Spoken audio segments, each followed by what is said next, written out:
এই বনিয়ামিন আপনাদের ঘোরাচ্ছে পুরো এই সুন্দরবন অঞ্চল। তোমরা আর কি দেখতে চাও? আমরা এক্ষুনি একটু আগেই বাঘ দেখেছি, কিন্তু বাঘটা ছিল একটু আগে। ওই দেখো লাল কাপড় বোনা আছে, ওই দূরে গাছে দেখতে পাবে তোমরা। দূরে আরো গাছে গাছে লাল কাপড় বোনা আছে, চারিদিকে শুধু নদী আর নদী। এই নদীতে তোমরা আর আমরা মিলে মজা করবো বন্ধুরা। আমি বনিয়ামিন তোমাদের সাথে। তো গাইস, সুন্দরবনের আজ আমাদের দ্বিতীয় পর্ব, দ্বিতীয় দিন। সকাল হয়ে গেছে, দেখতেই পাচ্ছ আমরা সকাল সকাল উঠে পড়েছি। এখন ঠান্ডা খুব সুন্দর আছে, হেভি ঠান্ডা আছে এখানে। তো আমাদের বোট ছাড়বে 8টায়, এখন বাজে 7:30। আমরা সকাল সকাল উঠে পড়েছি, আমাদের বোট ছেড়ে দিয়েছে।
আর এই জায়গাটা দেখো তোমরা, এই জায়গাটা দেখে মনে হবে যেন নদীর মাঝখানে, সমুদ্রের মাঝখানে একটা যেন ছোট্ট দ্বীপ হয়ে আছে, দ্বীপের মতো লাগছে। তো এরকম ছোট ছোট খাড়ি সুন্দরবনে এলে অনেক দেখতে পাবে।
আর এখানে সমুদ্রে যারা মাছ শিকার করে ছোট ছোট বোট নিয়ে, যারা মাছ ধরে, তাদের থেকে দেখো আমরা তাদের কাছে বোট লাগিয়ে দিয়েছি। তাদের থেকে আমরা কিছু মাছ নেবো ভাবছিলাম।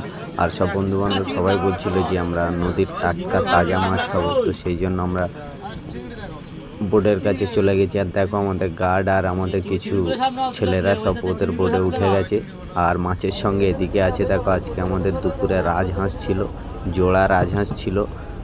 আর রাজহাঁসের সঙ্গে সঙ্গে আমরা তো নিয়ে গেছিলাম রাজহাঁসগুলো, আর রাজহাঁসের সঙ্গে সঙ্গে আমাদের ছিল আরও দেশি মুরগিও রাখা ছিল, সেগুলিও তোমাদেরকে দেখাবো।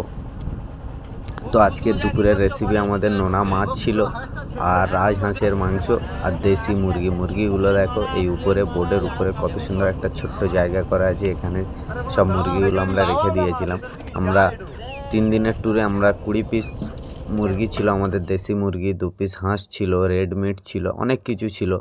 আর এই সামনের জঙ্গলটা দেখো, এটা পোড়া কলমির জঙ্গল না কি বলে, মানে দেখতে তোমার দূর থেকে পুড়ে গেছে।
পানি